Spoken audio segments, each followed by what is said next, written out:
Hello दोस्तों, कैसे हो? आपका स्वागत है त्रिपाण स्टडी सेंटर में। आज जो हम करने जा रहे हैं क्लास 9th का यानी 9वीं कक्षा के लिए जो है सामाजिक विज्ञान। ये टॉपिक कई माध्यमिक एग्जाम के व्यू से बहुत काफ़ी इंपॉर्टेंट रहेगा, क्योंकि इसमें जो है हम कुछ ही क्वेश्चन का डिस्कस करेंगे जो कि हमारे चैप्टर के अंतर्गत होगा।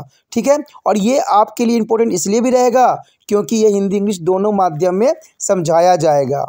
ठीक है, जैसे कि मैंने आपको हर वीडियो में बोला है कि एग्ज़ाम के समय मैं आपके लिए इम्पोर्टेंट क्वेश्चन डालूंगा, तो वो जो है वादा पूरा करने का समय है। तो चलिए देखते हैं हमारा आज पहला क्वेश्चन क्या है। Fifth question is the most important here. Which law were is made to the improve the status of women in a French society? There is the most important question. Which law were to made to the improve the status of women in a French society? Okay, there is an answer here. In the beginning, the revolutionaries government introduced some law to improve the status of women in society. The society, there is improvement of the beginning. A government introduced some law. There is a law here. First, schooling was made a compulsory for all girls. Schooling was made a compulsory for all girls. There is a father could not be longer force them into the marriage against their will.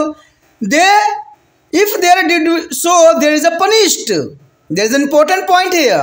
The father could not be longer force them into the marriage against their will.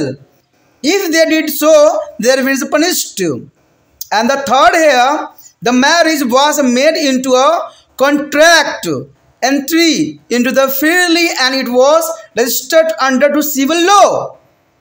There is a most important law made by the improved status of women in the French society. There is a marriage was made into the contract entered to the freely and it was the registered under civil law. And fourth year, divorce was the made legal and could be applied for by both man and woman. There is an important point. Divorce was made legal and could be applied for both man and woman. And fifth year, women could train to the job. Women could be trained to the job and could become an artist or run smaller business. There is a most important here a changes of after the revolution. There is a most important here. यहाँ पर जो पांचवा question आया है हमारा अत्यंत महत्वपूर्ण है। मैंने जैसे आपको बताया था कि हमने दो क्वेश्चन करने हैं औरतों की स्थिति के ऊपर। पहला क्वेश्चन तो जो था फ्रेंच रेवोल्यूशन यानी फ्रेंच रेवोल्यूशन से पहले की दशा थी, और दूसरा क्वेश्चन जो है फ्रेंच रेवोल्यूशन से बाद की दशा है। कहते हैं अगर देखा जाए तो पहले के बारे में हमने पढ़ा कि वहाँ पर बहुत दयनीय थी, लेकिन जैसे रेवोल्यूशन हुआ यहाँ पर क्रांति आई, सब कुछ महिलाओं के लिए चेंज हो गया। अब महिलाओं को हर तरह की स्वतंत्रता दी गई, हर तरह का जो है रिस्पेक्ट समाज में उनको दिया गया। तो यही बात जो है अगला क्वेश्चन हमें बताता है कि यहाँ पर जो है पांचवा क्वेश्चन के रूप में आया है कि फ्रांसीसी समाज में महिलाओं की स्थिति में सुधार के लिए कौन से कानून बनाए गए। लेकिन ये कब बनाया गया? जब फ्रांस के रेवोल्यूशन हो गई उसके बाद, यानी फ्रांसीसी रेवोल्यूशन के बाद महिलाओं की दशा में बहुत ही सुधार किया गया। यानी गवर्नमेंट ने हर संभव जो है कोशिश किया कि महिलाओं को जो है हर तरह से जो है उनके जो है समाज में सम्मान की स्थिति मिले। तो इसीलिए फ्रांसीसी समाज में महिलाओं की स्थिति में सुधार के लिए जो है कानून बनाए गए। तो कानून क्या बनाए गए? देखिए, एग्जाम में कोई भी तरह का क्वेश्चन आ जाए, एग्जाम में दो टाइप के ही क्वेश्चन आएंगे कि फ्रांस में रेवोल्यूशन से पहले की औरतों की दशा क्या थी और उसके बाद की दशा क्या थी। क्वेश्चन जैसे मर्जी घुमा के आ जाए, इसके सिवा क्वेश्चन कोई बन ही नहीं सकता औरतों के ऊपर फ्रांस रेवोल्यूशन के अंतर्गत। ठीक है, इसलिए त्रिपाण स्टडी सेंटर ने यही दो क्वेश्चन को जो है सिलेक्ट किया है, पहले की और उसके बाद की स्थिति। तो पहले की स्थिति तो हमने पहले ही कर लिया था चौथे क्वेश्चन के रूप में।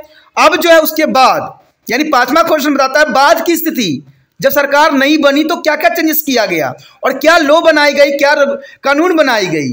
तो कहते हैं शुरुआत में क्रांतिकारी सरकार ने समाज में महिलाओं की स्थिति में सुधार के लिए कुछ कानून बनाए जो कि बहुत काफी महत्वपूर्ण थे। पहला कानून तो यही था कि सभी लड़कियों के लिए स्कूल जो है शिक्षा अनिवार्य कर दिया गया, यानी सभी लड़कियां जो है स्कूल जाएगी और उसके लिए शिक्षा जो है सबके लिए एक सामान्य रहेगा, जो कि आज भी हमारे समाज में मिलता है। उनके पिता व उनकी इच्छा के विरुद्ध उन्हें विवाह के लिए बाध्य नहीं कर सकते हैं, यानी पिता जो है लड़कियों को विवाह के लिए उकसा नहीं सकते हैं जब तक लड़की की खुद इच्छा न हो।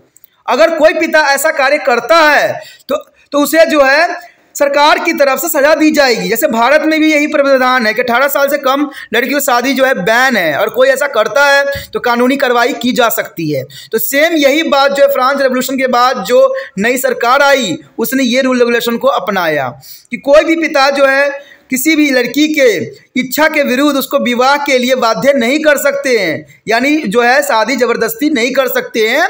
ठीक है, अगर ऐसा कोई करता है तो उन्हें जो है सजा दी जा सकती है। तीसरा पॉइंट यही दर्शाता है कि विवाह को स्वतंत्र रूप से किए गए अनुबंध में बदल दिया गया था और इसके नागरिक कानून के तहत पंजीकृत किया गया था। देखिए, इसमें यह बात आ गई साफ कि विवाह स्वतंत्र रूप प्रदान कर दी गई और जो भी विवाह करता है उसको पंजीकृत करवाना महत्वपूर्ण हो गया। पंजीकृत का मतलब होता है रजिस्ट्रेशन करवाना जरूरी हो गया।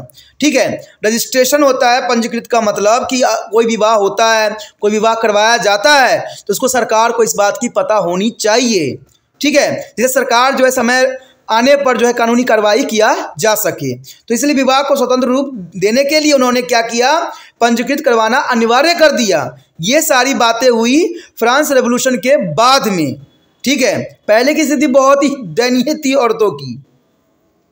उसके पश्चात है हमारा चौथा पॉइंट, तलाक को कानूनी बना दिया गया और इसके लिए पुरुष और महिलाएं दोनों आवेदन कर सकते थे। यानी देखा जाए तो बहुत महत्वपूर्ण है कि दोनों ही आवेदन कर सकते थे जो है इसमें। अगर वही बात अगर हम देखें यहाँ पर इंडिया में मुस्लिम धर्म के लिए, तो यहाँ पर जो है लड़के जो है लड़की को तलाक दे सकता है, तो ये काफ़ी अलग बात बताई जाती है। तो यहाँ पर ऐसा नहीं हुआ, तलाक के कानून जो थे दोनों के लिए बनाए गए और दोनों के आवेदन कर सकने की प्रावधान भी किया गया। यानी कोई भी लड़की अगर अपने पति से खुश नहीं है तो उसको जो है तलाक दे सकती है वो अपनी मर्जी से। तो ये बहुत ही स्वतंत्रता के रूप में देखा जा सकता है कि अब कोई भी लड़की जो है अपने पति के चंगुल में नहीं रह सकती है। अगर वो उसके साथ अच्छा व्यवहार करता है तो उसके साथ रह सकती है, नहीं तो वो तलाक दे के उसे छुटकारा भी पा सकती है। तो ये काफ़ी इंपॉर्टेंट रूल रेगुलेशन यहाँ पर बनाई गई चौथा लॉ के अंतर्गत। पांचवी बात थी कि महिलाएं नौकरी के लिए प्रशिक्षण भी ले सकती थी या कलाकार भी बन सकती या छोटे व्यवसाय भी चला सकती थी। पहले अगर हम देखें तो सब कोई भी प्रावधान नहीं था। और यहाँ पर यह भी बताया गया कि औरतों को और पुरुषों को सामान्य वेतन दिया जाएगा। काफ़ी हद तक इस बात को जो है इम्पोर्टेंट रखी गई कि दोनों को जो है सामान्य वेतन दिया जाएगा। तो ये काफ़ी महत्वपूर्ण बात थी कि महिलाएं नौकरी के लिए प्रशिक्षण ले सकती है, कलाकार बन सकती है या छोटे व्यवसाय भी चला सकती है। तो आप समझ गए होंगे उससे पहले की दशा क्या थी जो हम चौथे क्वेश्चन के रूप में किए थे, और उसके बाद की दशा क्या थी वो हम पांचवें क्वेश्चन के अंतर्गत किए हैं। तो ये काफ़ी महत्वपूर्ण क्वेश्चन, दोनों क्वेश्चन जो है काफ़ी महत्वपूर्ण है। एग्जाम में जैसे मर्जी घुमा के क्वेश्चन आ जाए, आपको डरना नहीं है, आपको पता होगा कि यही आंसर होगा। सिर्फ आपने ये देखना है, समझने की कोशिश करना है क्वेश्चन में कि पहले की दशा पूछ रहा है कि बाद की दशा पूछ रहा है। अगर इस बात को अगर आप क्वेश्चन में समझ लिए तो आपको जो है यहाँ पर 5 मार्क्स जो होंगे पक्के हो जाएंगे। और त्रिपाण सेंटर ने 5 ही पॉइंट को उठाया है जो कि बहुत काफ़ी महत्वपूर्ण थे। ठीक है, और ये क्वेश्चन भी बहुत महत्वपूर्ण थे। और महत्वपूर्ण बात ये भी होता है कि अगर पहली बार वीडियो देख रहे थे तो चैनल को सब्सक्राइब करके रख लीजिएगा, तभी जो है आगे का वीडियो का नोटिफिकेशन आपको समय समय पर प्राप्त होता रहेगा। क्योंकि एग्जाम का टाइम है, अगर आप मिस किए एक भी क्वेश्चन तो एग्जाम में उस क्वेश्चन को अटेम्प्ट करना आपके बस में नहीं रह पाएगा। इसलिए जितना हो सके इस वीडियो को दूसरे बच्चों तक शेयर भी करना है, सब्सक्राइब भी करना है और लाइक भी करना है, जिससे बनाने वाले आपके लिए और भी अच्छे से बना सके।